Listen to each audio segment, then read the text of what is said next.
একদিন সকালে টুনা ঘুম থেকে উঠে বিছানায় গড়াগড়ি করতে করতে হঠাৎ চিৎকার করে বলল, টুনি, আমার দিনলিপিটা কোথায়? আমি তো সেখানে আমার সব গোপন প্ল্যান লিখে রেখেছিলাম। টুনি দৌড়ে এলো। কি বলছ?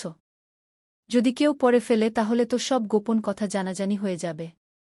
ওরা দুইজন মিলে গোটা ঘর তছনছ করে খুঁজল, বিছানার নিচে, আলমারির ভেতরে, এমনকি ফ্রিজেও। টুনা সন্দেহ করছিল দিনলিপিটা হয়তো খাওয়ার সাথে হারিয়েছে।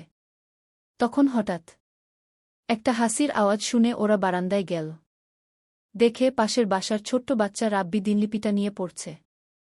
রাব্বি বলে, এইটা পরে আমি তো হেসে হেসে গড়িয়ে পড়েছি। তুমি তো দারুণ সব আইডিয়া লিখেছ। একটা আইডিয়া আমি কাজে লাগিয়ে বাবার জন্য সারপ্রাইজ গিফট বানাচ্ছি। টুনি বলে, তুমি তো অন্যের জিনিস না জানিয়ে নিয়েছ, এটা ঠিক না গি? রাব্বি একটু লজ্জা পায়।